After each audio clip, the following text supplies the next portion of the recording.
Hello, everyone, and welcome to Unconventional GMs, our series where we play games with vim and vigor, trying to get in lots of hashtag contact in about 2 hours. So we've got with us the same exciting players we had last time. If you've not seen any others of this series, please do go back on the YouTube. It'll be over there or over there, depending on how we edit it, and you'll be able to see the first 3 episodes of this. But this is the 4th out of probably 5 that we're going to do. And without further ado, I'll get my fellow players to introduce themselves. I'm Gaz, as I've mentioned, from the What Would the Smart Boy to Do podcast. So head over there if you want more interesting game stuff. And I'll switch straight over to my fellow unconventional GM, Mr. Guy Milner. Hello, yes, I'm Guy Milner from the Burn After Running blog and this thing with Gaz. I'm playing today Jeremy St. John, aquatic adventurer extraordinaire, somewhat feckless scientist who's much more into sort of swimming around and causing trouble, much to the chagrin of his rival father, Jeremy St. John, the senior, who he keeps tangling with. That's me. Looking forward to doing it. And we remember to like and subscribe. That's what everyone says in these things. So remember to do the YouTube stuff that everyone tells you to do, and that'll be great. Lovely. And going in my screen order, next we have Ian McAllister. Hi, I'm Ian McAllister from The Giant Brain. I also have 2 podcasts, Brainwaves, which is a tabletop news podcast, and Cult of the Old, looking at older games. Today I'm playing Douglas McIntosh, a Scottish underwater cryptozoologist who last session sort of made up with his brother who had been his rival, but now a half-sister has appeared on the scene who's going to be his new rival, who's a debunker of cryptozoological facts. So obviously someone who I'm going to be coming up against in the not-too-distant future. Lovely. Then we have Alex White. Hello, I'm Alex White, Vinegar Inc. Online. I'm playing Hitesh Kapoor, an undersea researcher with a particular fascination for caves, but also increasingly pulled towards politics and perhaps even a new love affair. Lovely. And last but not least, we have Matt Wycraft. Hi, Matt Wycraft here. I've been playing and mostly GM for about the last 35 years, which just kind of tells you how old I am, really. It's really nice to be playing a game for a change rather than having to run it for others, which is, something I do a lot of the time, at least 3 or 4 times a week.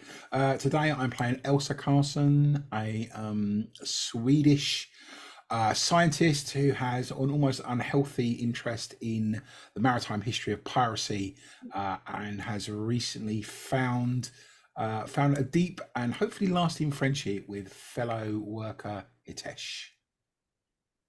Lovely stuff. There are a crew as well that come with this ship. You may or may not bring them into the game. You at home may be rooting for your favourites, like Daniel, for example, perhaps, or Robbie. There's people who brand new ones may spring up. We'll just see through the actual game itself. Play to find out. So, long-time viewers will realise that at this point, what we have to do is some of the in-between stuff. So, between each mission in Odyssey Aquatica, the game we played today, there's 1d6 years pass. So, does somebody want to roll 1d6 for me to work out how many years it's been since the last event? 2. So, you can all increase your ages by 2 years. And in that time, you will have published some kind of work. It might be based on what happened last time, might be something completely independent, could be a scientific journal, a concept album, a cookbook we've had. So if you can each tell us, probably in the same order, what it is that you've done. So we'll go Guy, Ian, Alex, and then Matt. So Guy Miller, what's Jeremy up to? I think in his gradual slide down the cultural ladder, Jeremy has published, the book that he's published is called Swimming with Sharks. And it accompanies an ill-fated sort of reality TV series that he co-hosted, in which people had to swim in a variety of semi-dangerous aquatic situations, in which Jeremy's tales of his exploits were exaggerated significantly for comic effect. So yeah, it's one of those tie-in books. I think it went immediately from the sort of high-end bookstores to all those remainder ones, and there's like stacks and stacks of it in all for like £2.50 available in all the bargain bookstores now, because it's published far above its name. But yeah, Swimming with Sharks with Jeremy St. John is his book. Lovely. I think Douglas and his brother have been working on a book about our encounters for last time, and the sort of dangers of nuclear weaponry and nuclear power and mutating nature. I haven't got a good name for it in my hand. Does anyone give me a hand for a name for that? Something like that.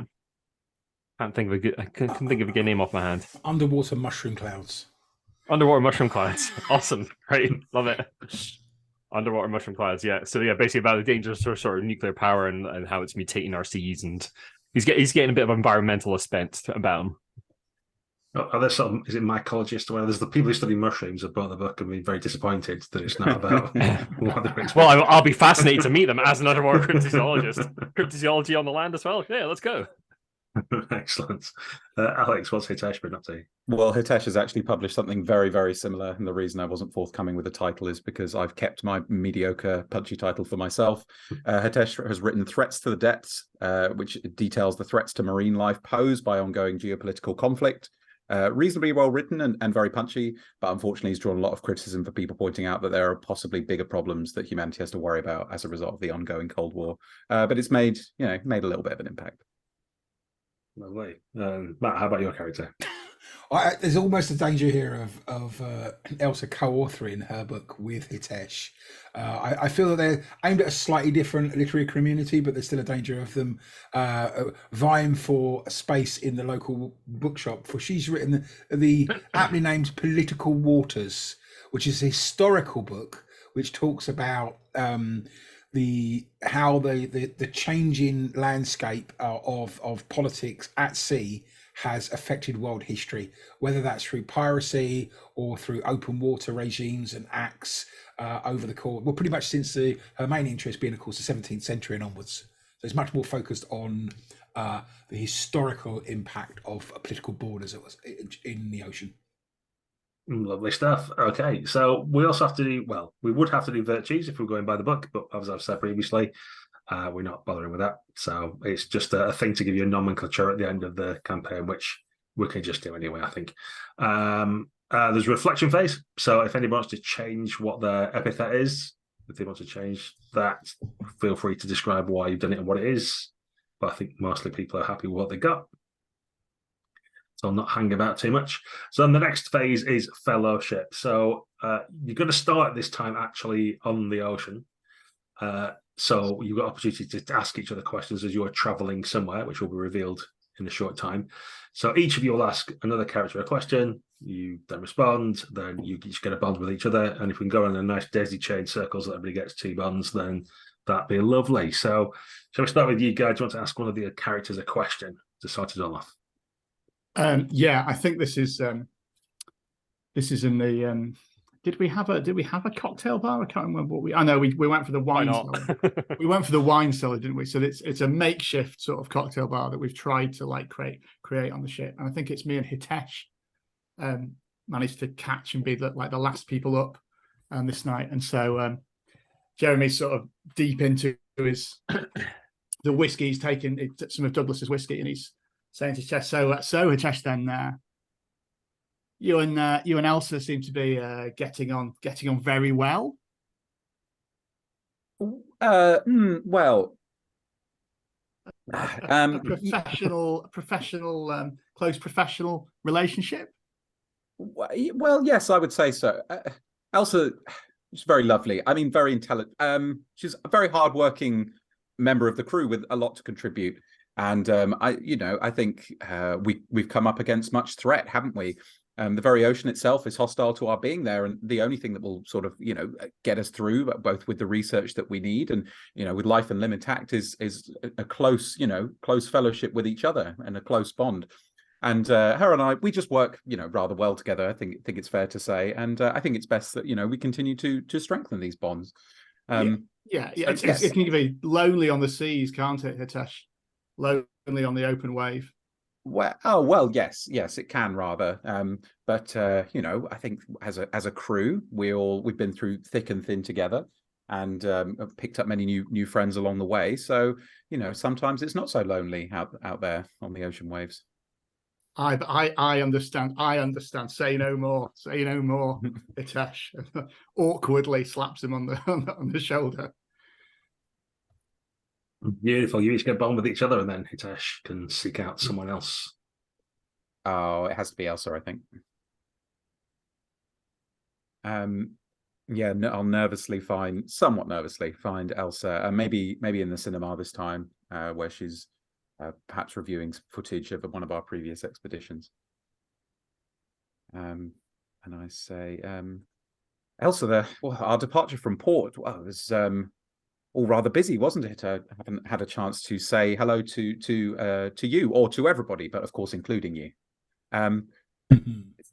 We've all had a busy couple of years, haven't we? I was very impressed by your latest work. It seems that all of us have started to converge on similar themes. The world's a scary place at the moment. It's kind of natural, isn't it? Do you not think, Hitesh, that given what we went through and given the risks associated, that we would want to find a way to express ourselves in our books? With the obvious exception of Jeremy, he always comes up with some cookbook or fish thing that he feels the need to tell the world about. Yes, a man perhaps more interested in performance than displaying his feelings honestly, but maybe that is for the best. I get the impression he's got money, though, right? I believe he comes from a somewhat well-off family, but that's hardly his fault. I wasn't criticising. Just it seems a bit strange that he feels the need to put tartan on everything. Well, but perhaps some levity is what all of us need at the moment, and perhaps him painting over our machinery with pleasant patterns is just another way of avoiding confronting the sort of existential threat that many of us feel like we face. Yeah, that's true. Listen, my husband Niels has been in contact again. More swearing, more confrontation. Maybe I can tell you all about it over dinner later if you've got a chance. Maybe in your or my cabin. Oh yes, certainly. Oh, I'm sorry to hear that, but certainly I'd be more than happy to comfort you in a time like this. Oh, you're such a dear. Yes, I appreciate your attention at this time. No problem at all, Elsa. And I'll go and find Douglas. Probably find him. Well, I'm going to assume he's out on the back of the boat, looking out towards the sea. And I kind of walk up to him, sort of lean against the rail, back and forth in that kind of nervous way, like I'm not quite sure how to approach the conversation. I say, so, Doug, can I call you Doug? Absolutely. Why not? You probably noticed that Hitesh and I got a little closer. I noticed, but didn't feel it was worthy of mention. The relationships form over these voyages. It's perfectly natural. I know we're a quite close-knit group. I mean, the boat isn't that big and stuff. I didn't want it to be uncomfortable with anybody, and I just wanted to make sure that you were okay with it. Oh, absolutely. No problem at all. I mean, I'm glad that you've found someone to confide in, someone to spend time with. It seems to have been improving your performance as well. You seem to have been settling into the boat more. Do you feel more settled in now? I know you had some troubles initially, but you seem 7 years ago, I think that was. Yeah. But you definitely have a memory for such things, right? Yeah. A lot of troubles. I feel a little more comfortable now. I mean, that situation with the undersea base was pretty scary, but I think it was. Yes, we all came out of that and did good for a lot of people. So yeah. Your book was fascinating. I very much enjoyed reading it. You read it? I did. Oh, you honour me. Thank you. I didn't realise it had reached such elite circles, but I appreciate that you had a chance to read it. And I'm always read my fellows' works. Well, thank you. I really appreciate that. You're nervously walk away, kind of shaking my head slightly as if I'm not quite sure what I wanted to say in that conversation, but it probably came out wrong anyway. So I'm going to go find Jeremy then. So I think maybe over breakfast one morning, Jeremy, maybe I'm like making a nice sort of greasy Scottish fry up, plenty of coffee, plenty of butter, plenty of meat in there. I'm making it for the whole crew, but we sit down together and say, Jeremy, I've been following your career with interest over the last couple of years and some level of concern, I would say. You're an obviously you're a smart man, you're an academic man, but you seem to pursue the popular culture of the science, and while I understand the the point of that, though, to get the idea out into the public, to educate them, the way you're going about it feels, how should I put this? Crass. Well, that's like a mug of tea, like sprayed out. It amuses I'm sorry. me. Apologies that you would think such. Science isn't all about dusty old books, you know, my good man. We've got to communicate to the masses. Why soon these kind of television shows will be all over the time. People will learn about the wonders of the ocean depths. I'm just as much a scientist as you. Oh no, absolutely. That is indeed my point. You are as much a scientist as me, but I feel like maybe the scientific community is not maybe seeing you in that light as much. There are burbelings at conferences, of you're not publishing as much anymore. You're not in the academic circles as much. Does that concern you? I went to 5 film premieres last month. Very nice. I haven't been to the conventions, but I'm just terribly busy. I've got to go. There are concerts. I sometimes have to appear on stage. We're looking at a collaboration. Some shark song for the kids. We think could be a real hit soon. It's just you need to not be so trammeled into one area of culture. We need to share our exploits with the world. That's what you should do. Leave the people back at university who never come out on shoddy ships like this. I'll like tap on the tartan rails of it, like the Formica as it banks in here. That they can publish all the works and read all the research. It's for us to go out and explore and maybe inspire the next generation of aquatic explorers. Who knows what wonders they'll find in the sea? Indeed, yeah, a fair point, my friend. Well, cheers. More tea. Yeah. Oh, lovely. And with that, the TV show kind of goes into a bit of a flashback mode now, showing a bit of each of your lives, because there's a memoirs section to the game now where we look at what's been going on apart from your published works, obviously, something else that's happened in your life beyond your control. So if you could all roll a D12 for me. So let's start with anybody who's 34 years or younger. Could let me know. Yep, 34 exactly. Okay, if you two roll a D12 for me.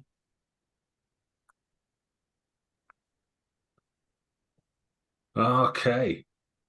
So it's going to be the same for both of you. We'll start with Ian and go to Alex. You both outgrown in a relationship. So you either lost a connection or created a new one representing a friend that's turned into a frenemy. Who might that be? I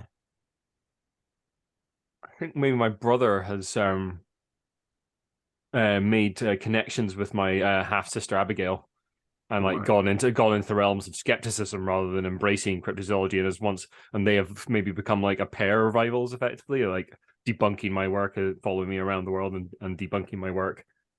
Our relationship is friendly but strained with my brother, and I don't really know Abigail very well at all. Really good. Obi, the guy who is the old guy who's still a part of our crew, in the last break between adventures, him and I traveled the world together and had many adventures and became quite close.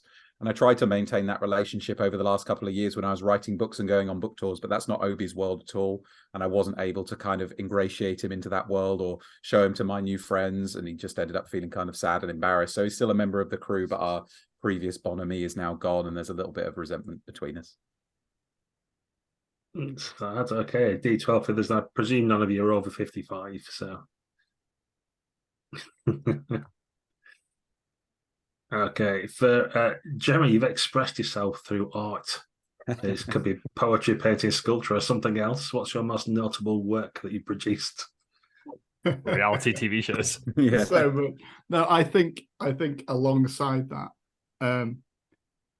I think there's a sculpture is what he's done, and there's a range of sort of hastily and heavily derivative sort of scrimshaw sculptures that somebody's like on the back of the show, somebody's exhibited. The most famous one is called The Power of the Sea, which is it's one of those like sort of fiberglass sharks that he's just like chiseled stuff over and put loads of like medals and bits from the ship and stuff all over it.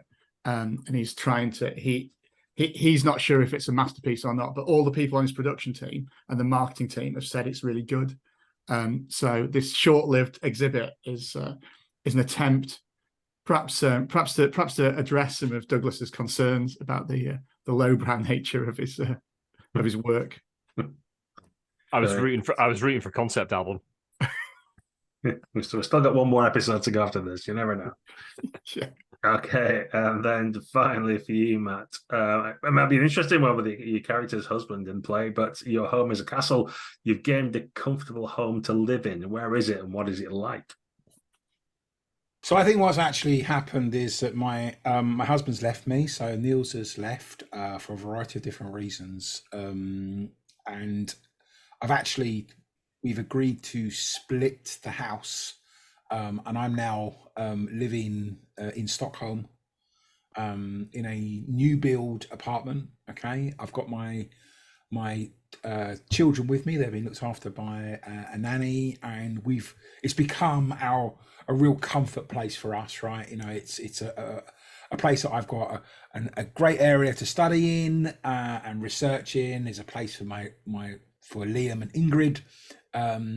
It just feels like a really modern, great place in Stockholm. It's in a really good area, and I think we kind of living a good life. And it's really wanting to reconnect once more with the sea that's taken me away from them.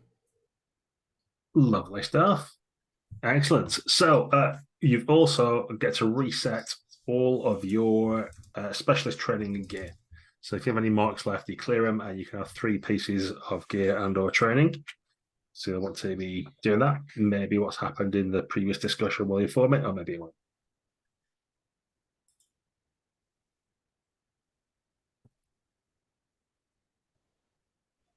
Let you do that, and then I think we're ready to get going on the mission. There's just there'll be a little contest to determine who's leader, and we'll be off. Everybody good? Yep.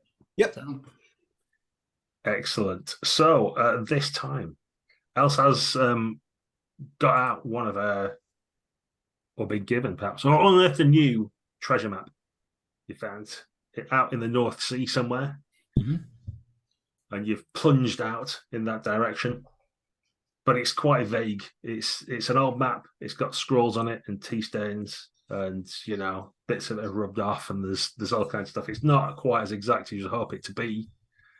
Nevertheless, you're all poring over it one day as you've had your fatty Scottish breakfast and plenty of coffee, so you're all wide-eyed and alert. And we're going to have to make a contest to work out if you can actually pinpoint where you're supposed to be out in this featureless sea. So it's going to be a curiosity challenge that we're going to start with. Cool. And whoever wins this will be the nominal leader for the rest of the adventure, basically.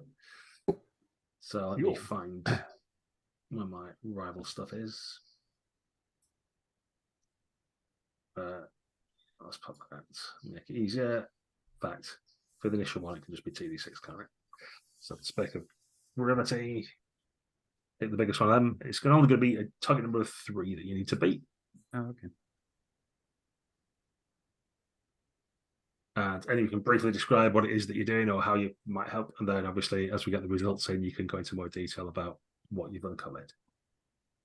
I'm just sort of using my vaguely local knowledge and that of the area and maps and local contacts to sort of see if they can figure out where we're going. Yeah, I've done a lot of research in maritime history and shipwrecks in the North Sea, so I'm kind of happy to sort of plot a few things out and make some assumptions based on my past experience. I'm going to bring in my warmth, some contacting friends and chatting to them and that kind of thing for help. Jeremy has no knowledge of maps, really. Other people do that for him, so he's strutting about deck, looking like he's in charge, pointing like to port and starboard. Interesting things that may or may not be relevant in the hope that he might happen upon this point. Hitesh's specialized knowledge of the depths means that he's probably good at finding places where a shipwreck could have been sunk and not found up until this point, so marking sort of problem areas. So I'm going to bring in my research and nothing else. Lovely. Let's roll some dice. For some reason, I have this image of Jeremy being followed around by one of the crew with a camera constantly now. just looking for B-roll. Yeah. Is that everybody? It is. And you've all managed to roll different numbers? No, you haven't. So, yeah, Jeremy and Hitesh need to roll their name die just to differentiate yourselves.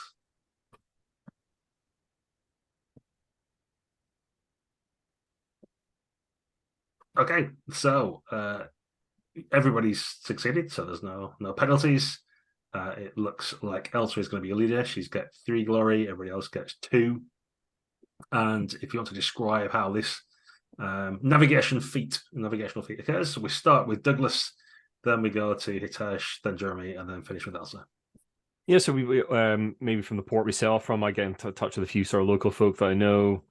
Bring up some friends, get in touch, and they can sort of give us like the vague area, but they don't know enough. Like the map is not great, and they don't know enough about those areas. They're always shifting around and like detritus in the areas and old shipwrecks and that kind of thing. So they're not exactly sure where to go, but they point us in sort of roughly the vague rough direction. Hitesh.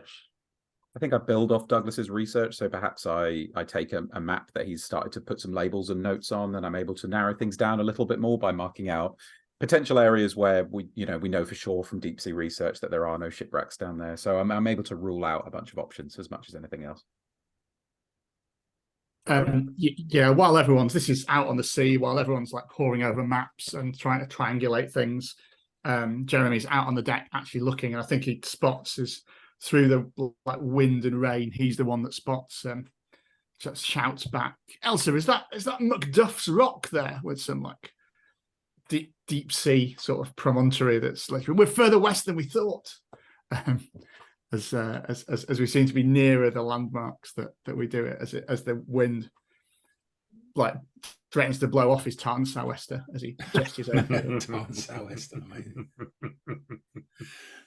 I think all of this is happening, and then I come out of the library with an old ship's log from like the 18th century, where the captain referred to sort of the location, and you go, "Oh, this is it.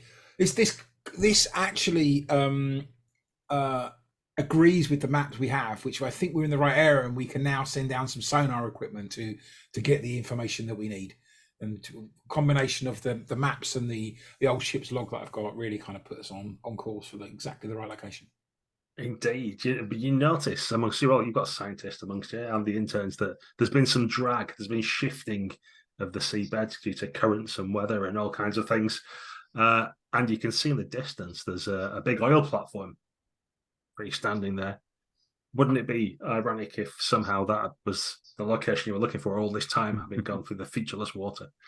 But as a squall and a storm, both of them a squall together, moving around you, you notice another vessel bearing down. At first you think it must be one of your rivals, but the vessel seems in poor condition and rusty, so it can't be theirs. Maybe it's modern day pirates.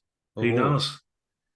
But there's some maneuvers happen, and you manage to evade them as the storm blows in and visibility becomes extremely poor. So you know that somewhere around, you think there's treasure. Somewhere around, there's actual real-life pirates as well.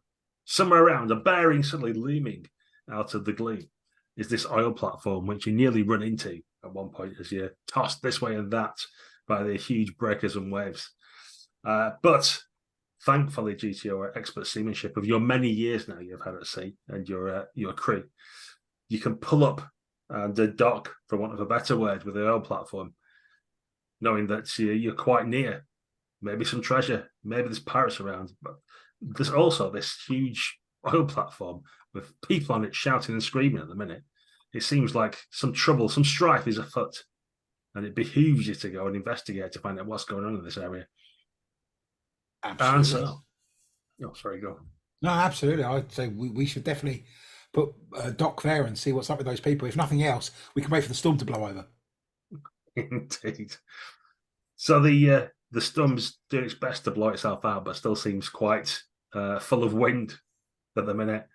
There's heavy dark clouds still hanging pregnant with rain above you, and the swells are surging your ship, rolling up and down in vast trenches of water as you manage to whip your lines across and get pulled up by the big legs of this huge oil platform. So as you get into the cargo elevator that there is at the bottom and work your way up, the weather getting worse as you go up. Seems like the nearer heaven you get, the more the rain lashes at you as you're locked in this cage. You eventually come to the top of the docking platform of the oil platform, and you can see that there's a struggle happening on the main deck as you pull back the multiple doors out of the way. There's a group of oil rig workers who are arguing heatedly with a man in a shirt and tie. And it looks about one of them is about to throw him over the edge. And he's going, "Oh, no, look, he's not. I'm the most, what?" And like he's like being held by his tie that's being pulled, and he's windmilling on the edge. And you notice this, probably the I don't know, barracks room lawyer or maybe the union representative, something like that. This oil-covered, grimy woman with a helmet, slightly askew on her head. He's going, "Oh, well, commit to our demands and go in the sea. See how you like it down there." And there's a bit of a roar from people like shoving each other. The winds are blowing, and you're not sure he might go over, whether they mean to throw him over or not. So are you going to try and intervene by force to save this man, or perhaps we use calm words to diffuse the situation? Well, I think we should use calm words. Certainly my plan would be to go out there and say something completely random, like, "Hello, do you have any coffee?" Just to sort of dispel, to sort of throw them into a bit of a where has that come from? And then we can try and understand more about what this disagreement is about. Yeah, I'll follow Elsa's lead. Help out however I can. Yeah. Okay. It sounds like it's going to be a warmth competition then, Cool. to try and diffuse the situation against Sylvie Abasolo. These names may change as we go along because there's a lot of letters in them. But yeah, the first thing I'll need to then is come up with some kind of opposition for you. And the target number is going to be... It's warmth, we said, wasn't we? Oof. An 11. As everybody seems fired up. There's a lot of noise from the storms. They can't hear you. You've not necessarily got any authority here. So who's doing what? Definitely going to get in there. I'm going to bring in my curiosity as well, because I want to find out what's going on here. Why have these people turned to violence in the middle of this storm? Yeah, I'm going to try and talk to the oil rig workers directly. I'm going to ignore the suit guy and everyone else for him. What's going on? How can we help? Can we bring provisions for you? That kind of thing. I'm going to call on a bond with Elsa and also use my determination to seem like I've got a steely resolve that will calm everything down. Yeah, I wander in less calmly than Elsa, perhaps, if there's any sign they're not listening, and start shouting and berating these oil workers and trying to dust the man in a shirt and tie off and restore some semblance of order to this. Just because they're out on an oil rig doesn't mean that shouldn't be there, these workers. So I'm going to bring in determination to help. That's good. Let's roll some dice. I'm not going to bring in determination. I don't think I'm going that hard. I'm just going to roll it as it is. Remind me what red alert means, guys. It shouldn't be red alert. Sorry, I'm not unticked a box from last time, so I'll do that now.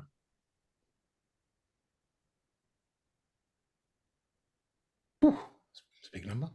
That is a big number. Lots of big. Oh, because you get all these big numbers out of the way early. Yeah. When it's really crucial later on. Let's have a look. So we've got Hitesh, Elsa, Jeremy. Okay, we've got everybody good. And there aren't any duplicates this time. So it looks like Elsa's going to be the best and get 11 glory.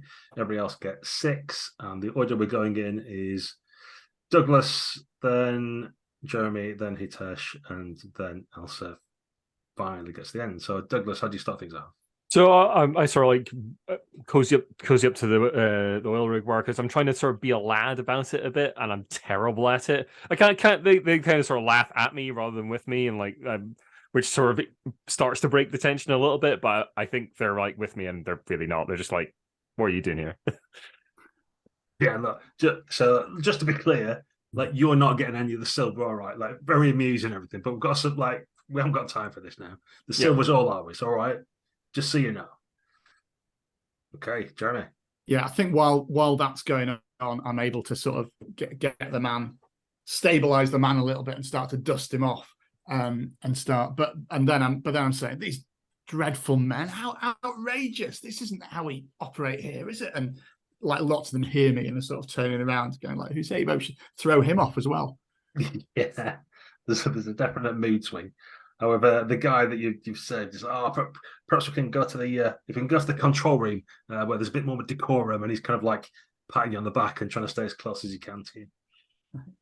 Okay, then we have Hitesh. Yeah, I think I approach the union. Was it Sylvie? Was her name?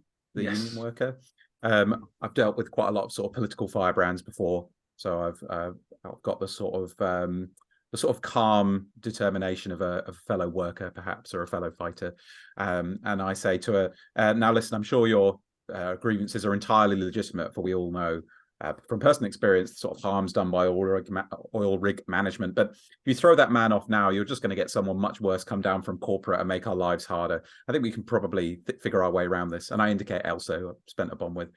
And I say, and trust me, she's the woman for the job. Just listen to what she has to say. I'm sure we can find a better path through this. Okay, well, I'll listen, but like I can't see her change anything. And she sort of like folds her arms. It's a bit of a pout as Elsa comes forward. Elsa, who's very empathic, someone sees this and says, listen, firstly, it's rather wet out here. Let's go inside and sit down and do this like human beings. And let's all get together and talk through what's happened. Help us understand more. I'm sure we can help you. You can help each other. We can avoid paperwork. None of us want paperwork, right? And we know that if someone goes off the edge of an oil platform, there's going to be a lot of paperwork to fill in. So why don't we all sit down, have a cup of tea, because I could murder one, tea rather than anything for that matter. Murder someone, you say? No. Let's just stick with murdering cups of tea or maybe coffee, and talk this out. And I'm sure we can come to an agreement which everybody will be comfortable with. All right, fine. Well, yeah, let's get out of this weather. It's not looking like it's going to improve anytime soon. But yeah, come down with us then. But we'll tell you what's going on. And they start to lead you towards the mess hall. However, Bonaventure Robino is the installation manager, and he can be seen up in like one of the higher stacked buildings, and there's all the lights on around that. He's like looking down at what's going on, and he's kind of gesturing at the other company man that's down with you. And Roland Hickinbottom is he, as you can tell from his little badge that he's got on his shirt or his pen pocket. He said, "Oh no, you should all come with me to speak to management. We're the only ones that can sort this out. This will all blow over." And he's like edging his way towards the catwalks and stuff to get up to the installation office. So what do you want to do? Are you going to go with the union lady and the workers down into the mess hall? You're going to go up towards the control room to see what's happening there. My head tells me I should go to the controllers, but my heart tells me I want to find out what the union workers' concerns are, because they are the ones that are turning to violence on this. So if anything else, we need to sort of distill that before we can make any progress. That's what I'll kind of look around and kind of to my companions and point with them, saying, "Do you think we should go and speak to them first?" I feel like, I don't know, can we split it? Can two of us go to each? Is that going to create far be it for me to give you a system challenge? I suspect that's quite suboptimal in Aegon to split your karate in two. But it'll just mean you've only got 2 chances of hitting the target rather than 4 for each challenge. Yeah. I feel like Jeremy was already on the way to the control room with this guy. So Douglas is definitely going with Elsa. Yeah. Well, actually, maybe Hitesh should go with Elsa. That might be a little bit better. I'll go Jeremy. All right. Cool.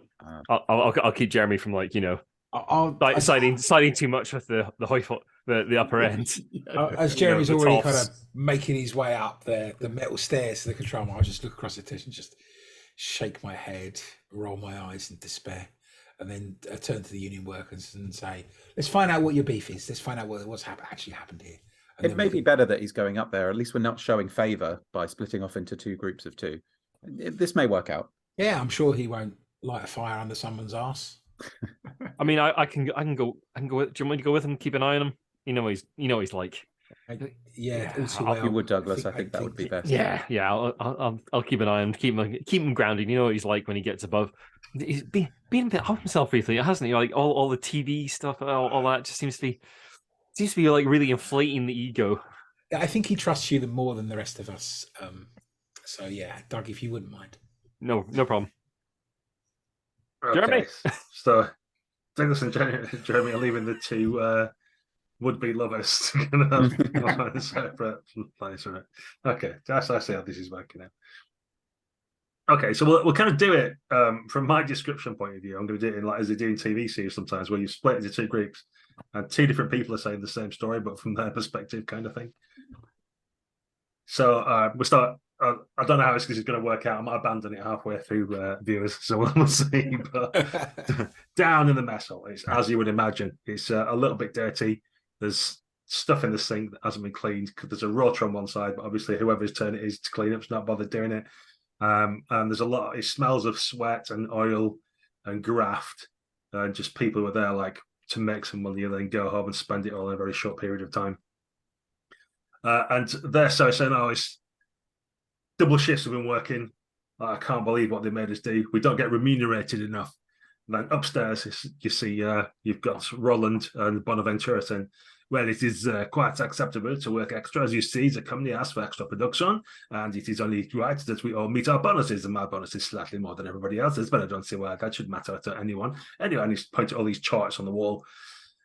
Skipping back down again to the vessel. But then we found something on the seabed. We dug it up. Someone said it might be buried treasure, and we all laughed. Buried treasure on the seabed, something that's dragged through the sands. What ridiculous stuff! But it was. There was an actual old barnacle chest, if you can imagine such a thing. I can. But somehow, despite the double shifts, production slowed on this particular Wednesday, and things were not. They seemed distracted by that. Then we found they have been digging for something else on the ocean bed. This is not within the company manual and against health and safety protocols, I might add. Downstairs, and when we got it up here, we jimmied it up, and solid silver. Look at it, silver bullion, and that in the mess hall, this like big crates, like dragged, screeching on the metal floor with its hinges, and ripped up. And indeed, a barnacle-covered chest. You see, it's got massive, malformed bullion bars of silver, pure silver.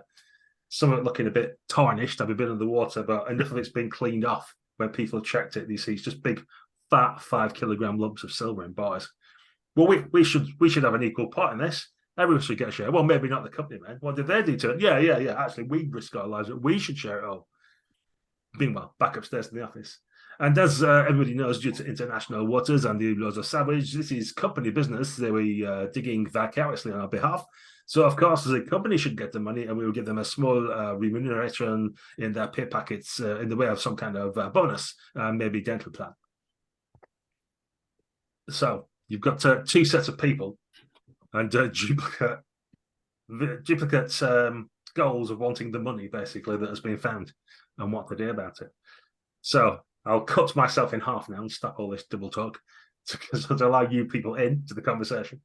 So shall we start in the mess hall then? What are you saying to these workers who's obviously hit upon a cache?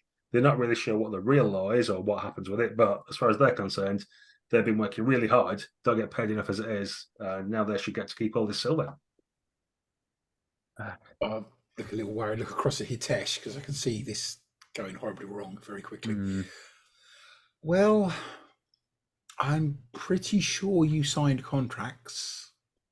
I think the best outcome here is to go to the negotiating table with the company and make sure that you get reasonable remuneration for what you've done. You certainly can't claim it in its entirety, because of course if the company hadn't given you jobs on this platform, you wouldn't have found the box in the first place. So they were very much an enabler to this. And I know you say that the company men haven't done anything. Well, they've given you jobs and an opportunity. So I think it feels to me, given that you're under contract as well, that the fairest thing is to go to the negotiating table, which I'm sure you can do, being a powerful union, and find something that's fair for everybody. That will be my view, although I'm not a employment law contract expert. What do you think, Hitesh? This certainly is a tough one, but I turn to the workers and I say, I agree with you, though. This was found off your own backs. I'm worried about the possibilities of this escalating. And the other thing we must consider is the provenance of this silver. Where did it come from? How old is it? It does, I'm sorry to say, need to be studied. And so simply looting it for yourselves it's not right. It's not fair to whoever sunk with this treasure in the first place. I agree that we come to the negotiating table. We need to ensure that you are fairly remunerated for this find. And I'm afraid I disagree with Elsa that the company should get much credit for this at all. But we do need to make sure that the silver itself is protected. That's a good point. What about us being protected? Okay, we'll have a warmth challenge then to see if you can talk them down to have a reasonable conversation, because it seems, despite being out of the storm, they're still a little bit fired up, and all this talk of the company deserving something and it belonging to someone else when they're basically sat on top of the chest is not playing well with the mariners. Yeah, let's do that as a separate challenge now, shall we? Rather than have the other conversation with the other people. So this is going to be against Sylvie Abasella. It's going to be a warmth challenge because he's trying to calm things down and speak reasonably. And my target number, press the button, but the thing hasn't popped up. So I'm going to do a roll 20 special and try rolling again and see if we get 2 numbers. Oh, there we go. Just target number 7 for this. I've got one of my published works of memoirs that I don't think is directly relevant, but might be worth something. So I want to see what dice you think it's worth, Gaz.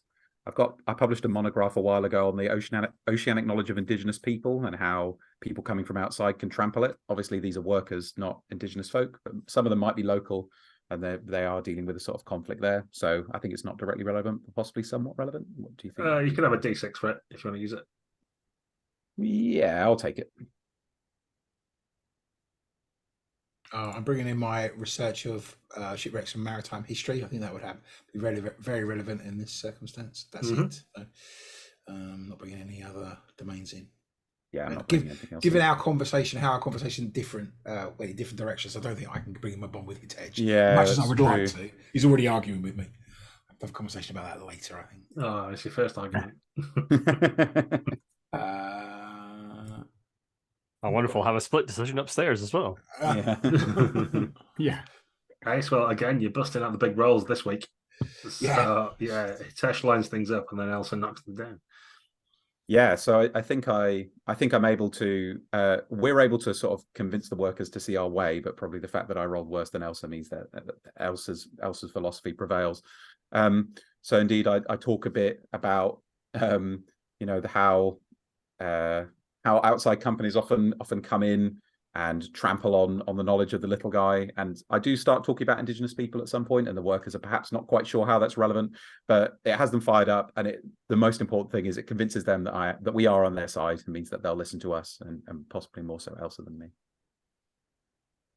Yeah, and I don't think there's a lot of difference in what we're saying. I mean, given the numbers are very, very small, my head tells me that they just look to Elsa's winning smile, and that I've managed to give them a little bit more empathy and calm them down. Perhaps Hitesh is a little nervous in what he's saying, whereas she's got a bit more charisma about her. And but I do say I think Hitesh is absolutely right about us understanding the provenance of that silver. You never know; there might be more of it if we have time to research about what would have transported that. So let's come to the negotiating table with the company, but let's make sure we have time to discover more about the silver. And I think the workers calm down a little bit, and I make sure I give them decaf coffee. Okay, very good. Yeah. Someone breaks out the bourbons and the custard creams, and everything seems to get a nice, more calm sheen about it. And they agree that negotiation is the way forward. Okay, meanwhile, upstairs, we have our other 2 heroes, for want of a better phrase, protagonists. I'm immediately. Oh, maritime finding law, though. It's very complex. It's hard. I know it's international waters, but you've had to negotiate to drill here. Fortunately, Mr. Douglas here is an expert in maritime finders law, aren't you? Aren't you, Douglas? The thing you want to watch is keeping that treasure on your rig. Much better for the whole situation if it was placed in safekeeping somewhere neutral. If there was a ship nearby who could store it for a moment or two while this blows, it also would solve your problem with the workers as well. I mean, while I wouldn't want to dissuade my colleague from such a plan, my expertise on maritime law, as he says, does tell me that I believe basically finders keepers pretty much a lot of the time. And I think therefore that the workers really do have more of a claim. And now obviously the company will get something. The company has paid obviously for drilling rights here, and that's a whole different environmental consideration, but we'll come back to that. And but I do believe that yes, the workers do have quite a claim on the money. I do agree that we should store it somewhere safely for now. Somewhere neutral is not a bad idea at all. But yeah, I don't think the company is quite in line for the payday they have. While I'm saying all this, I've got one of my new quite small cameras, and I'm making sure that all this is being like video footage. Like basically, they've got a camera on them for their response, effectively. Well, I should have to speak to my lawyers who are more knowledgeable in such things than I am, of course. I'm a mere facilitator, not kind of courtroom. Oh, I can assure you, I've studied for years about this. I'm sort of looking at Jeremy at the moment. Genuine expert. I mean, genuine expert. Okay, well, let's make a warmth check then to see if we can actually believe this nonsense and chicanery that you're throwing at them. Is it subtlety is the line one, basically? I'm gonna okay, cool. So I'm definitely bringing that out. I'm gonna bring in my camera gear as well, which I took for this one as well. So it's warmth initially. Target number 10. 10, cool. Okay, so no, my cryptozoology does not come in. I'm going to. I wonder if this is the first time in actual a dangerous situation that the Jeremy Douglas double act has happened. So always it's been like in some pub in some port town. I've been telling tall tales and stuff. So I'm going to spend it when I spend a bond. I get your name dice. Is that right? Is that D8? Are we all D8s now? Yes, I'm D8. I'm not going to spend mine with you because I'm kind of sort of a bit taken aback by being put on the spot by you, basically. There's another tea-spitting moment, wasn't there? Yeah, I'm bringing them subtlety in. Yeah, in the documentary, flashback to the tea-spit. Yeah, the same shot happens. Yeah, Oof, just nice. Into my chinny chin chin. Hey. I guess we'll be rolling our name dice there. Yeah, name dice roll to see who actually wins. As you're going back and forth, trying to outdo each other. Okay, so Jeremy, you can set it up, and then Douglas can cinch it for us. Yeah, I think they probably what works is that they believe that Douglas is the expert, and I'm just some clueless idiot. Maybe one of them recognizes me from the TV in a bad way. Probably because I'm getting out some I don't know, it's like 60 autographed cigarette cards or something to ready to do it. And so while they do believe that Douglas is the expert, that means they don't pay any attention to what I'm saying and have no time for anything that I want to contribute to it. They just listen to Douglas because he's clearly the more reasonable man, as he actually is. In fact, that's not a lie. Yeah, I'm sort of looking at your cards like.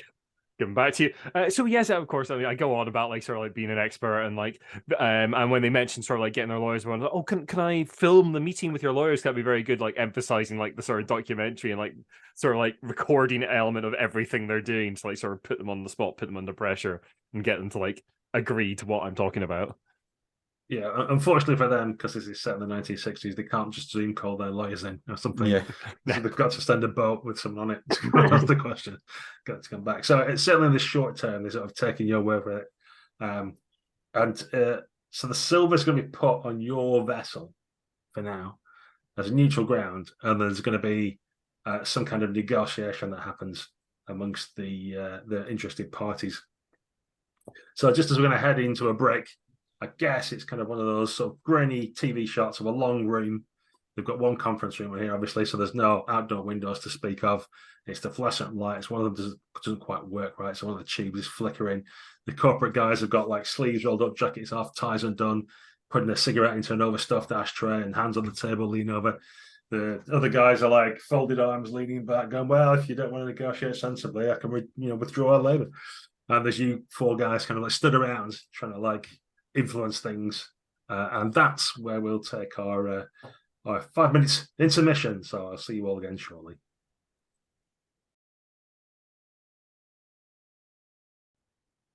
And welcome back to Unconventional GMs. So we left things with our plucky crew in a negotiation around what to do with some found silver on an oil rig. The plan was the silver's been taken away and put on the player's vessel for now to keep it in neutral ground. and there's a bit of a standoff going on between management and the workers of this oil rig. So there's an opportunity for you as oceanographers to insert yourselves in some way. And kind of what I want you guys to come up with is what your angle is here, because it doesn't really matter to any of you who gets what portion of silver or anything like that. But you are aware, having been around and looked, that this platform is not doing wonders for local life. There's a little bit of leakage. The sort of, if you think back to the 1960s and what sort of environmental protections there were back then, there are fewer rather than more. So perhaps there's an opportunity for you to do something to get the company to clean up their act. Perhaps there's some way you can get them to donate some money. Perhaps there's something else that you want to achieve. But you've kind of been thrust into this situation and calmed things down and got to the negotiating table. But what you as a group are going to try and do to get something out of it for yourselves? So what do we want to do? I'm assuming you want to get some of the silver. I mean, not personally. I mean, I'd prefer to see some of the workers take some of it, maybe put some of it towards environmental concerns, like the sea life around here. It's not been great for the environment. There's been a lot of drilling in this area, and it's not always been great. Not a lot of money's gone back into local communities either a lot of the time. It'd be nice to see some of that go that way, if we can. Yeah, if we can potentially use the silver as kind of a bit of a wedge issue to, push back against the company's machinations. I'd like to see the workers fairly compensated, but yeah, maybe we could also convince them. I mean, as an expert on seatime maritime law, apparently, Jeremy. Yeah, they definitely should. By the way, did you get these cards printed yourself? Your little baseball cards. Oh no, I've got a PR team that do that. Oh, I see. They had quite a lot left over after the book's launch, though. So they sort of just one morning dropped them off at my flat. I've got a room full of them. I need to take two. Take two. That's just because there's a B-roll footage then of your flat with like the spare room just taken up with boxes of cigarette cards. Yeah, I have to say the tartan is quite heavily printed. Makes it quite difficult to read the cards, doesn't it? Do you not think? Yeah, it does, doesn't it? Yeah, the text you can't really see. I agree. Yeah, that's probably why they didn't take off as much. Probably that's probably the issue. Printers. Imagine more B-roll now of like there's a room in the ship where he's just like hidden some of this stuff that's just all the interns carrying boxes. Next time, I was wondering why the ship is full of them. I was wondering why the ship was keeling to one side. Next time we open a cupboard in the kitchen, they're just sort of fat. All these things just out as sort of cascade down. Right. Okay. So it is a very flattering portrait, at least. I wonder if, as well as that, this is one chest, isn't it? We knew there was a wreck here. This can't be the end of it. Might be more. Yeah, there might well be more treasure down here, and maybe what we want to get is chance to lead the exploration into finding the actual shipwreck. It'd certainly make for an interesting documentary. Do you know else if there's any sort of manifest for this ship of what it was carrying? There would have been one. I don't have one to hand, but we can do some research. I think that it's definitely worth us exploring further. I would definitely like to get agreement to go down there and have a look at the shipwreck. Definitely. Take some photos, turn it into a documentary, Jeremy. I'm sure that's something that would work for you and yours. On the silver itself, we definitely want to establish provenance of it. Yeah, for sure. And I think that we can probably confuse the corporates a little bit by saying that this is a shipwreck and therefore it is protected, and maybe convince them that we could make life quite difficult for them if they don't choose to use the profits made from this, whether or donate some of it to a museum and make sure that the local wildlife or environmental fixes are made. I mean, we have to pay the workers as well. Yeah, I mean, if we don't give them something, they're going to riot.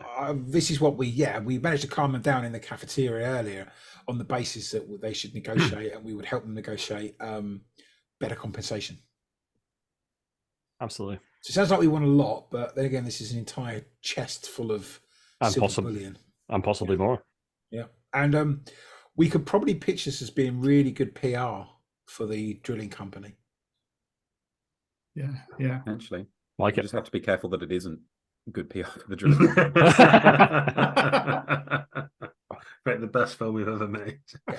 Thankfully, we have. I'll do a little advert for them. I'll do a little piece of camp. With a PR expert on the crew, I'm sure it can't possibly go wrong or backfire. Sharks with Jeremy St. John, sponsored by. Yeah. Jeremy will do it straight, but he doesn't know that this is your plan. It'll be terrible. Well, it sounds like we have got a competition. So this is, I'm going to suggest challenging because you want a lot. So I'm going to tick the challenging box, which means that if you fail or if you suffer, then you're going to lose some of your training or gear.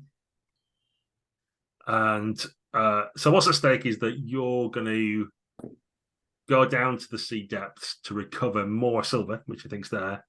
But as a result of that, then the profits from this should go towards A, paying people properly for their labour, and B, the local community in order to increase the PR of the oil company, etc.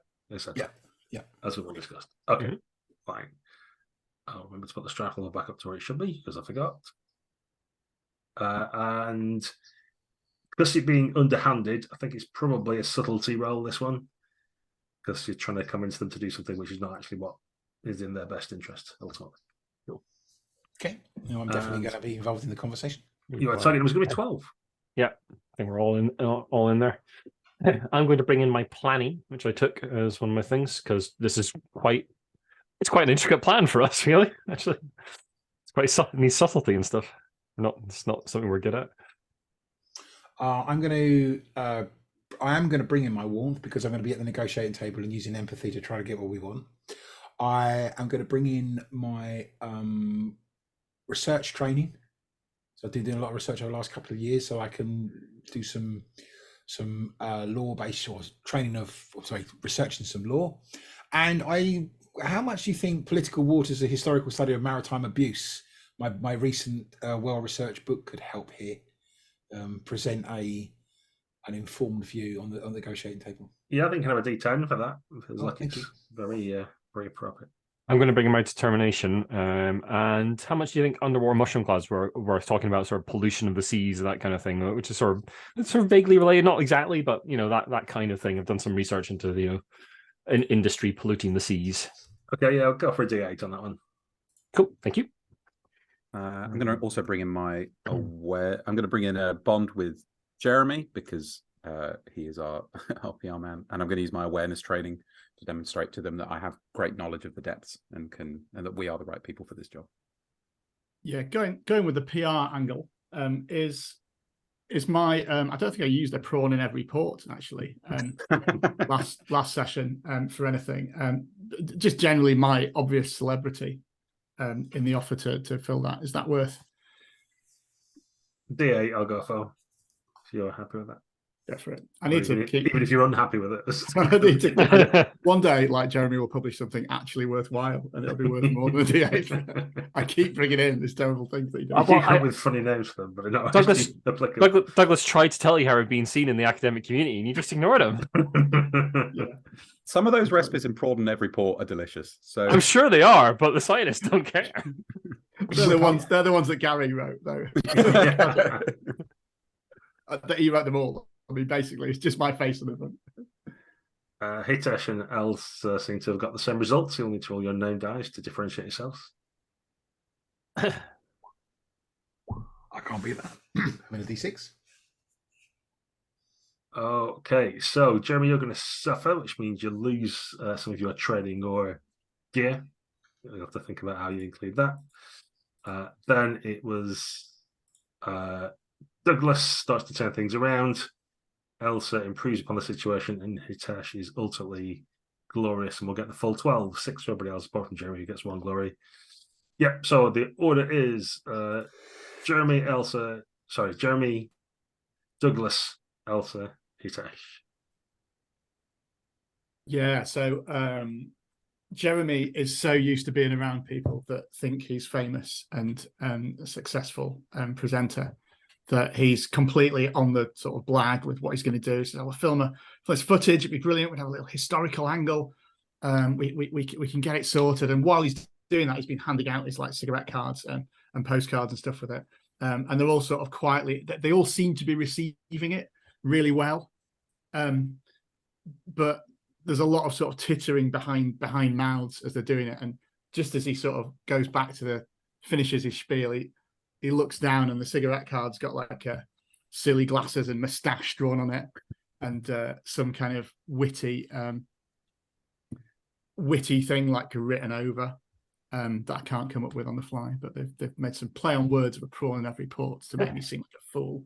And there's like a moment that flashes back to Jeremy's eyes as he looks at this and realizes maybe they think I'm ridiculous. As you look down at your card with a point in every prot written on it. There you go. Yeah. And yeah, he suddenly realizes that his intuition about situations may not be as strong as it once was. He's a little bit lost. It was a stretch bringing that, losing that's training, but that's what I'll go with. Yeah, these aren't your sort of people, are they? No. Okay, Douglas, how do you turn things around?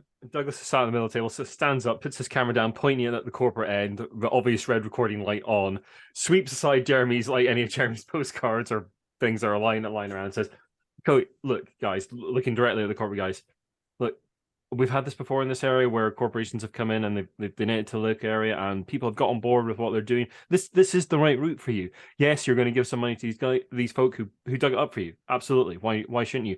Maybe there's more down there. We'd be happy to, help out with that. But what you need to do is give some money back to the local community and these folks. It'll be good for PR for you. You're still going to get some money. You're still going to get a lot of money. It'll be great for you. What do you say? He says, pointing at the camera. We're going to need to speak to our corporate lawyers about this. I'm not too sure. And I can record that too, yeah? So Elsa jumps in with some research. So funny you should talk about corporate laws, because I did a lot of research in this area in my previous book. There's a copy for you there, Political Waters. It's probably worth you reading it given the current situation. I've also checked out some contacts as well, and I can tell you when things go wrong in this kind of situation, they can go really, really badly wrong from a PR perspective. And I bring out a series of charts which show the drop in share price of a large number of oil companies where they've been hit by a PR problem, whether it's been related to workers' pay or, of course, environmental matters. And I say, you have almost literally struck a gold mine here, and an opportunity for you to increase the pay of your workers, and that will reflect really positively in your share price, and of course deal with some of the environmental matters that you have here in the North Sea. In fact, irrespective of what this is worth, what you do with it right now will decide how much you profit, and this is the best opportunity you have. What do you say, Hitesh? Well, the thing is, these things must be contained, and PR film and such is only useful if it leaves here on this broadcast. I step up and I say, all right, you listen to me, my friend. It's time to be real. We are the friendly face of a potentially much more hostile issue. There's something down there that's worth picking up and worth getting, and we are the right people to go down there and get it. Who knows what silver could be found down there in the depths, and what treasures we're sitting on that you are potentially destroying, polluting and corrupting with your oil rig here. But if you don't let us do this, the issue is not going to go away. And there's a lot of very angry workers back there who would like to have their way, which I promise you is a lot crueler than ours. And you may not like the oily depths that you found yourselves cast down into if you don't follow our plan. And Hitesh, while giving this, somewhat rousing speech, but was able to bear in mind some of the lessons of his good friend Jeremy, for he's made sure he's perfectly framed by the camera that's currently filming. Beautiful. Giving Hitesh a thumbs up. And the corporate people retire to have a conversation amongst themselves. You can just catch little snippets as you do that, like long shot, trying to like zoom in and lip read a little bit, and you get kind of the impression of like, well, there's no skin off our nose if they go down there and get some more silver, and if they get lost, well, there's no corporate liability. Oh yeah, good plan. Oh yes, we have decided to accept your terms. You should definitely go down and see what you can find in the inky, oily depths, as you say. We accept no liability for death or personal injury, of course. This is entirely off your own bat. But please feel free to go around our depths. And with other bits of waivers signed and stuff like that, they agree to send you down into the oceans to see if you can discover where the rest of this treasure, if indeed there is any, remains. excited. Very excited, downstairs. The workers seem happy as long as they're going to get their remuneration and stuff. The fact that there might be more silver means that even if they only get a small percentage of it, then they still got quite a lot. So they seem reasonably happy enough. Offer you some gear off the books. Obviously, don't let the corporate types know and stuff. And we'll give you any guidance you need. Can help you out with some seats and things like that. Cool. So I think what we'll do is we'll do it as a battle. So there'll be 3 phases. The first phase is your preparation and trying to secure advantage. The second phase is trying to seize where the treasure might be and avoid any threats there are.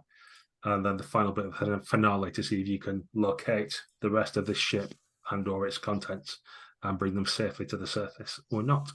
If that all makes sense? Yeah. Okay, so what are we doing for preparations then for your dive? I think Douglas is going to be sort of checking out their gear for our purpose, like seeing if it's like fits us and like is in good nick, that kind of thing. I mean, the rig's a little rickety as we've seen, so Douglas is going to be checking over sort of all the diving gear and making sure everything's safe for our trip down. I'm going to be talking to the crew and finding out, getting the real skinny on what it's like down there, and sort of what currents to watch out for, exactly where they found it and what they need to, how much oil is there, what do you actually do, trying to sort of ingratiate myself a little bit with them, trying to, given that they now think I'm a figure of fun just like them, try and turn that to my advantage. That's good. I think I'll be making use of my planning skills to draw up the necessary details of what we need to go down there safely, and obviously my knowledge of shipwrecks and maritime history. I managed to get us here, so I've got to get us down there and work out where this shipwreck is.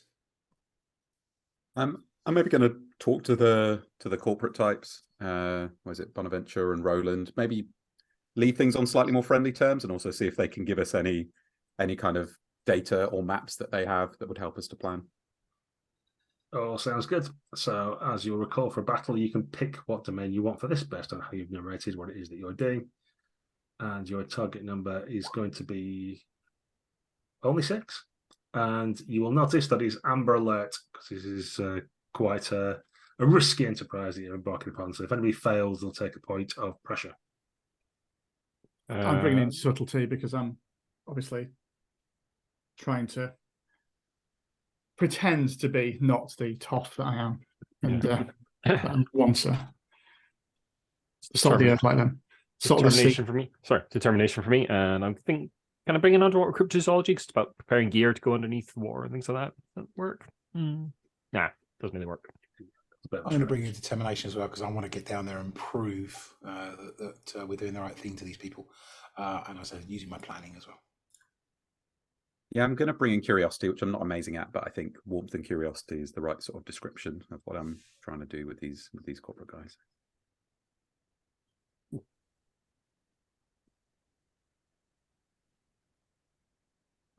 Yeah, the rolls are starting to get lower now. That's what I think. Yeah. The second half of the game. Okay, so you have overall succeeded. It looks like Hitesh is going to get an advantage die to use later. Oh, no, sorry. Elsa's going to get the advantage die to use later. You can describe what that is as and when. Yeah, Douglas suffers. So I take an extra point of pressure as well, yeah. Yeah, because it's Amber Alert. Cool. Douglas is going to say how he's not really helping. Then Jeremy scrapes through, followed by Hitesh, and finally Elsa comes up with the major plan. Have you got Douglas? So yeah, Douglas is looking over this gear, and it's basically quite unlike our gear at all. So he's going over it and like looks like he knows what he's doing, but the crew behind him are just like, do you actually know what you're doing at all? And he's like reassuring them, yeah, absolutely I do. And they're just looking at him going like, hey, not a clue. So I check nothing for safety. It's like a hissing sound from like things that haven't been attached properly. Yeah. Lovely. That create lots of lovely bubbles when you dive into the water as well. Okay, Jeremy. Yeah, so I think Jeremy does get some useful information as he's like sat around with the crew. As they're saying, watch out for these eddies, and the thing to do if you get a oil in your face is just to sort of back away and don't try and rub it off your faceplate or something. I don't know. Husking this because it'll like spread it around the water or something. But he also because they fall for him as the sort of completely green explorer. They also tell him about like the giant squid that are down there. And obviously Jeremy's really excited to discover this. And it's like, the giant squid, really? How big is it? How big? And they're all going, oh, it's huge. No, it's even bigger than that. Yeah, it squirts ink out of it. Ink. But how do you tell that from the oil? And he gets all this useless information as well, all these tall tales. Yeah, and they give you a left-handed squeegee for your face to various other amusing things as people are wanting to. Yeah. Okay, Tesh. Once I put up with all sort of Roland's boasting about how they managed to cut all their costs by buying secondhand diving equipment, and while I've also stomached his overpriced bourbon that he's clearly been ripped off on buying, that he thinks is the best thing ever, I am able to get some kind of sonar readings that are going to help us plot a route down to the depths. Cool, and Elsa.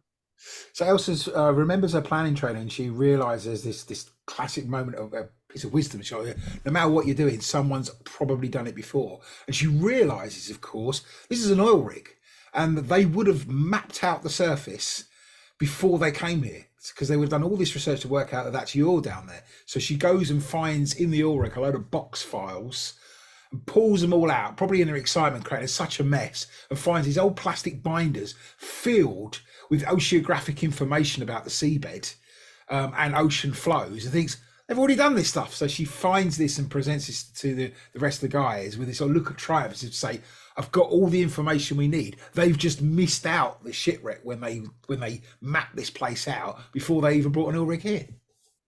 Beautiful stuff. And with the sense of excitement, we move forward to the second phase. So this is where you're diving down, it seems.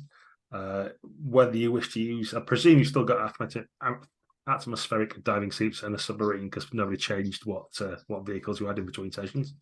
So that's still there. Or you might just free dive. I don't know. That's all up to you.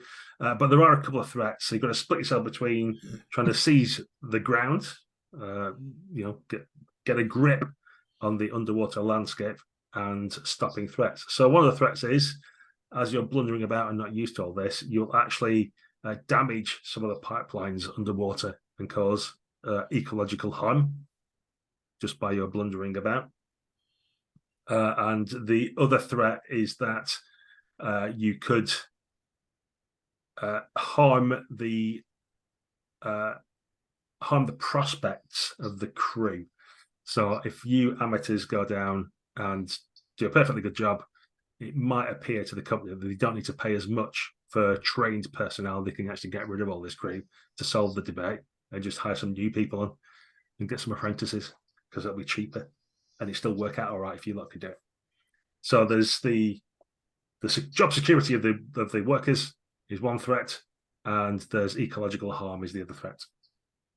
So divide yourselves as you wish. I'm happy to protect the pipeline if no one else is. Otherwise, I'm happy just seizing. Yeah, I was thinking of protecting the job security of the crew. You're the Try man and for the demonstrate how hard it is. So. Then I'll go seizing. Cool. And she's also seizing as well. Yep, I'll seize with Douglas. Yeah. I'm on pipeline duty then. Cool. Lovely. We'll keep it at Amber Alert. It's a lot darker, more dangerous down here. Well, I'll let you tell me in what manner you're going down, rather than me sort of doing that. I'll just roll the target number, and then you can all tell me what you're doing. So again, it's any domain, depends on what you say. And your target number is 6. Okay. I'm going to use curiosity. Yeah, I was thinking curiosity as well. Yeah, sort of heading down there. Clearly showing my knowledge of the research I've done, my knowledge of shipwrecks as well. And I think that's it, actually. Actually, no, I'll take it back. I'm going to use my awareness training, because we've got to be careful that we don't end up hitting the pipes, and obviously not grounding ourselves as we go down there. So I use my awareness training. Yeah, I'm going to use my bond with Elsa, because she's kind of leading the way, and I'm using one of the little direct propulsion devices we got from the crew that I checked out earlier. It's definitely going to work. Absolutely. Yeah, and I'll use curiosity as well. I'm bringing the emergency gear I took, because that is potentially particularly apt for a pipeline like this. Yeah. I'm going down in their gear, I think. Just like with left-handed squeegee in hand. So I'm going to bring in warmth, as I'm representing doing it their way, but I am also exploration trained, so I'll use that to try and. Elsa, your name dice is D8? D6 still, D6, unfortunately. D6. I'm the baby of the crew. Cool. Yeah, you've been nailing all these tests, which is particularly impressive because you're still on D6. Yeah, I'm hoping to go D8 Ooh. soon. There we go. That's better. Oh yeah, actually most glorious for once in this session. Okay, so Hitesh, Elsa, and Jeremy have all rolled an 11. So you need to roll off on name die to see who's in what order.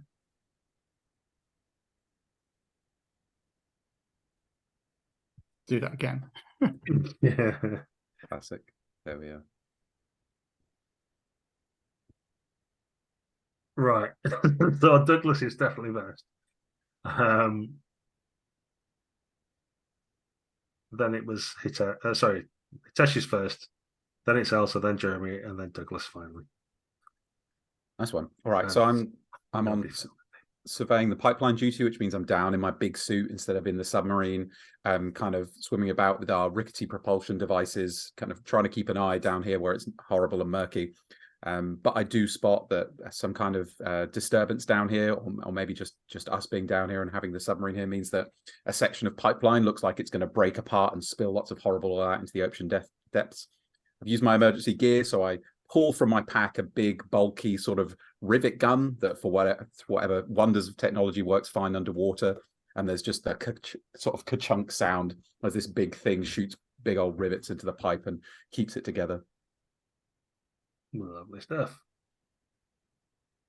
Then it was Elsa, I believe. Yeah, so I'm really focusing on the sonar. So as we're heading down, I'm closely watching the display and instructing the pilot to shift our angle as we go down there so we can avoid any trailing weeds or outcrops of rock, etc., and especially allow us to get close enough to the pipes that we can see where they are and not hit them, and also help with the damage if there's any damage that we need to fix as we go down there. Yeah, and oddly, as you're monitoring the sonar, you're getting ghost images, almost like there's two of your vessel at some points, but you have to discount that as you have to concentrate on the job at hand. But it's almost like there's another ship in the area. It's just my overactive imagination that's hit us before. I'll just ignore it. I won't say anything, of course. Hey, Jeremy. Yeah, I'm quite successful at going down, searching the wreck and so on.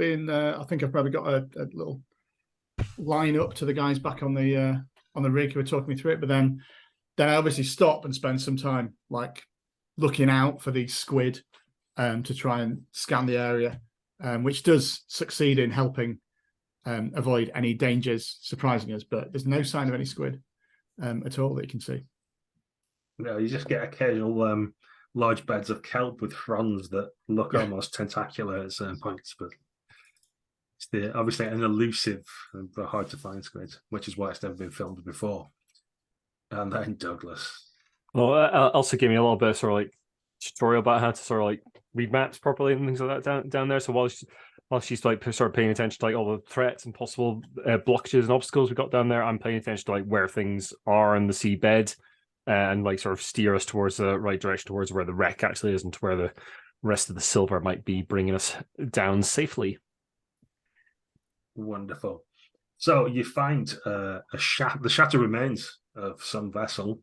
Who knows where it is from now? It's far too decayed to tell that.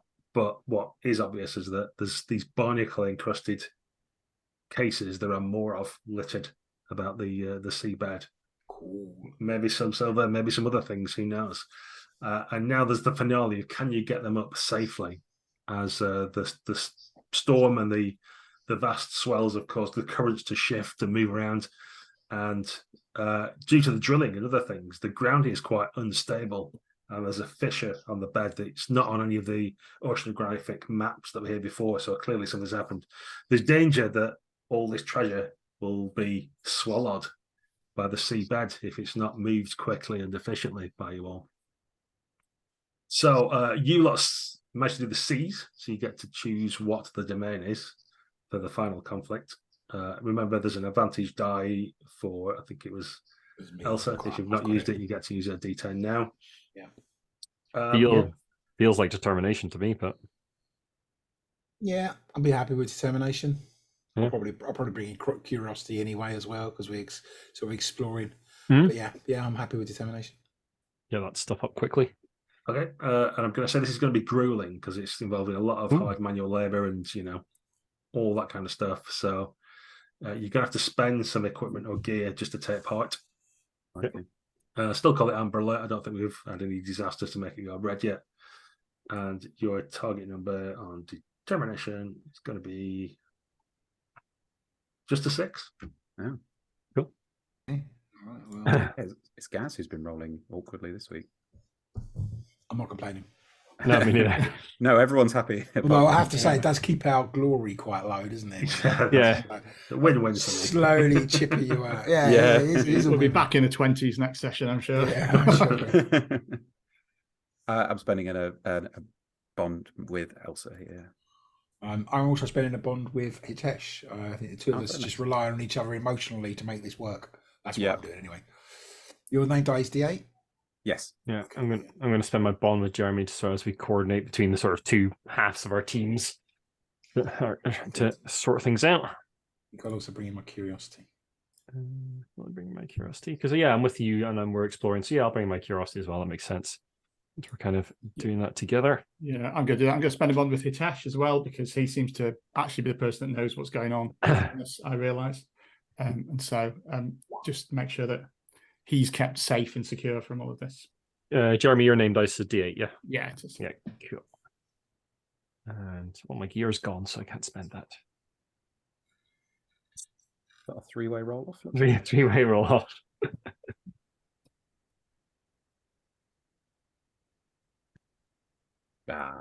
Well, we know that everyone else is last. It's only like 3 glory at stake. It's not, Yeah, I not know. worth having a tantrum over, but Yeah, someone gets a mighty 3 glory, everybody else only gets 2. I mean, it's just that huge swing of glory points.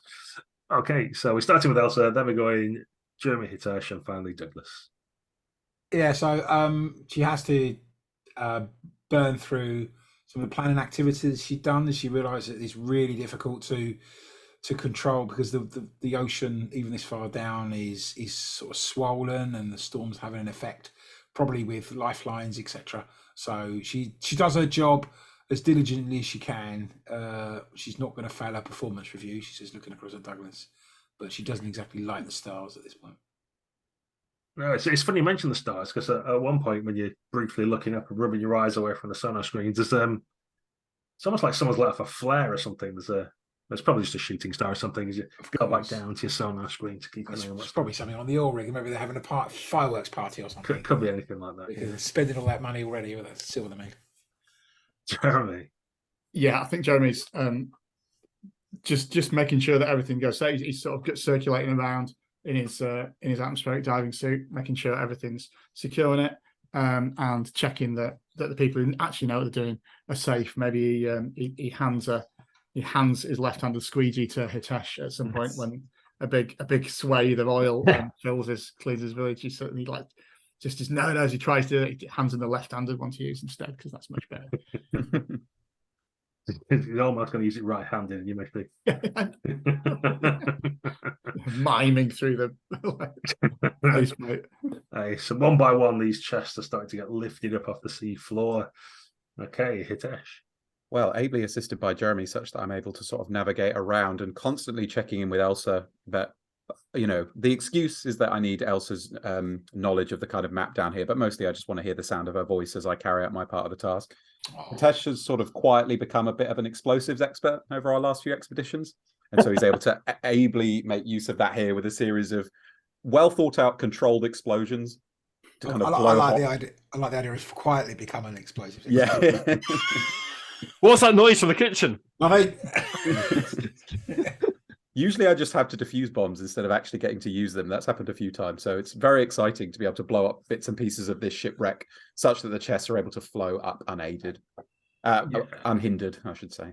Yes, the crew have said they need more space on the ship. You're not sure why, but apparently the cargo hold's full. So you've had to use some of your explosives to kind of get the weight off the ship. And then finally, Douglas. Douglas is sort of just hanging back and making sure everyone's doing sort of coordinating things really, making sure the chests are being taken up, making sure the pipes being taken care of and all the threats are basically suppressed, and then just getting the crew getting the crew going, raiding up, making sure things are happening up above. Silver's being taken onto the boat, and just overall overseeing everything, and then coming up the rear to the surface. Nice. And as you're all coming up slowly as you have to do because you've been down at depth, so you have to decompress at a slow speed.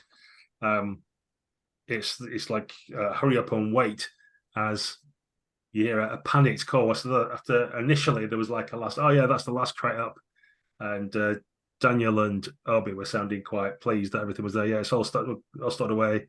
Shame there's no room in the cargo hold. We'll have to lash them to the deck. Then there was some sort of conversation going on that you were listening to because you've got nothing better to do as you're waiting to decompress as you slowly come up to the surface. And then there was like, oh God, no. Oh, the sounds of fighting and scuffling and a couple of gunshots maybe. And there's the sweat pouring down the sides of your faces as the camera's looking from the outside of your grilled faceplate of your diving suits. You're all looking at each other and shrugging. And as you get to the surface, the pirate vessel that you spotted on your way in appears to be right next to your vessel. And you've in fact been boarded.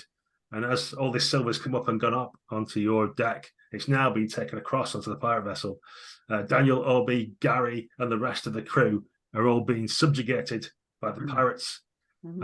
And there's probably a giveaway of one of your rivals. Who is it amongst your rivals that would have had truck with a pirate command, for want of a better word? It feels like something that Marcus Nielsen, the somewhat immoral treasure seeker that has been the bane of my life for at least the last decade, will get involved in. Yeah, sounds very good. So one of them shouted, "Come on! Nielsen wants his cut," and he said that we can't harm the woman apparently. And the pirate says that almost distastefully, like it's a weird thing to even say. But come on, we're almost there. They're on the way up. I can see the bubbles in the water now. And so you pop up, and you are confronted by a pirate crew about to make off with all your treasure. Oh, not necessarily your treasure, but the treasure that you recovered from the sea depths. So we're going to need a determination check to see if you can stop them and defeat the plans of the nefarious Marcus Nielsen. What's that about explosives, Hitesh? Yeah. Look at my sort of bag that was carrying them all that is sadly empty. Might be more of the improvised variety now, my friend. So I'm going to move this up to red alert, as obviously there's things going on. You notice that Roland Hickinbottom is on the pirate ship now, looking a bit sheepish. Ah, scumbag. But he's like sat in the sort of cockpit, going, "Come on, hurry up. They're coming, and getting quite upset. And you're going to have to make a roll against total of 8 after all that build-up. What's red alert again, guys? That is, you have to take a point of pressure just to take point. Right. I am into barotrauma then after that. Yeah, when you go into alert, that means you go straight into barotrauma, doesn't it, next time you spend it? Yeah. Okay. Yeah. And you can't choose to spend anymore. Exactly. Yeah. Yeah. So, all right. Well, I'll be like, we got to do something. I'm going to... Douglas always seems to keep his head in these sort of circumstances, so I think I'm going to get some support from Douglas on this one. Cool. Follow his lead, essentially. I'm looking to Hitesh because Hitesh just mentioned explosives, so I'm just like... I'm not going to spend a bomb with Elsa because I think actually this is a situation where my affection for her may well hinder me instead of helping. This is remarkably similar to a scene in episode 3 of Swimming with Sharks, where the yacht was filmed was boarded by pirates, and so in the rigorous training that Jeremy had from that, he realizes this and sort of sloughs off his diving suit, pops out the service revolver that he's still got, and does a like commando roll as he starts running onto the ships. It's up to you what's that's worth. I mean, what can you shamefacedly claim for that? Just that I've been in this I've been in a simulation of this before. In Swimming with Sharks. Yeah, there was it was the episode that the 1960s sorry. version of Bear Grylls was on, and so it was entirely authentic, like Who Dares Wins SAS. Yeah, I can't give you more than a D6, I don't think. I mean, you can't put D4s in this game, right? Jeremy might do something good between this and the next Yeah, session. have a think for next time. Yeah. Yes. Douglas. That was good. So close. Oof. Spicy. Nice. Yeah. Oh, Okay. main So dice D8. Nice. Elsa, Hitesh, Jeremy, and then Douglas. Okay. Let's So start with Elsa.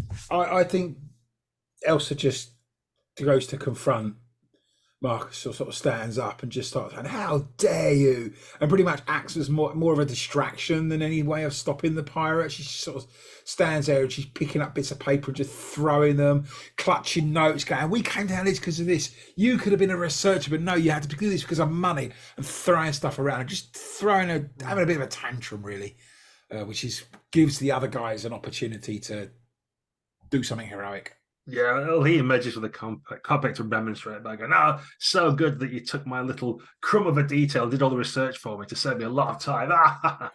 You bastard. Hitesh. Hitesh is very happy, sort of lobbing kind of controlled explosives over towards the pirates in order to deter them. Well stopped from our professional kitchen, but then he spots that the pirates are also lining up one of their old-timey, should have been retired long ago, cannons to potentially blast the cabin where Elsa is remonstrating. And so he has to drop everything and rush over across the bridge, and with a diving kind of tackle, pulls Elsa to the ground and hopefully kind of brings her to safety. As for the Simon she was talking to, who knows what happens to him? Marcus. Yeah, you managed to pull Elsa to the ground as the cannon goes off that was stuffed full of glass and forks and cutlery and all kinds of stuff that they just wedged in there because they didn't have real rounds. So there's just of a knife above your head as you're looking, you and Elsa about to look up at it, kind of thing. Perfect. And then we've got Jeremy. I think Jeremy's discovering that it was a lot easier with the 60s equivalent of Bear Grylls next to him when this was happening, just as a solo sort of commando. He's not quite as good, and he has to keep taking the knife out of his teeth to like tie knots and things from it. But he does manage to buy us some time, because as they're finishing getting the chests on, he like shouts something about, don't let them protect the cargo deck, don't let them take our cargo. And then we see these pirates like shifting these really heavy boxes of cigarette cards and postcards and memorabilia that they're gradually going up, much to Jeremy's panic expression, but it means they're not able to just flee with what they've got. There's typical mariners. "Oh God, what's in these boxes? A dead body?" As they sort of shift the one of them puts the bag out and has to sit down a bit. Yeah. And finally, Douglas. Well, Douglas is internally thinking, "Oh, thank God, those are off the ship." He grabs the bag of a little bag of improvised explosive that the test dropped, and realizes there's like most of a explosive device in there with a little timer on it. Dives under the pirate ship and sort of sticks it to the side of it, sets the timer, and as they sail off, I'm sure something will happen with that, probably. The vessel is indeed holed and starts to take on water dramatically. There's a lake of fire between you as the oil that's been hanging around this area, been leaking, sets on fire to make it all the more dramatic. I don't think we need to roll again, though. I think that's a good enough end to your sort of film, as like one of the interns is on the oil rig filming this, as the pirates and assembled others hangers on have to like leap ashore to be rescued by either the platform or yourselves. But you've managed to recover the treasure once more. Perhaps some of it sinks back down to the deep, never to be seen again, but some of it you do recover. Jerry's probably a little bit aghast that cartons of heavy cardstock are now waterlogged and sink like stone.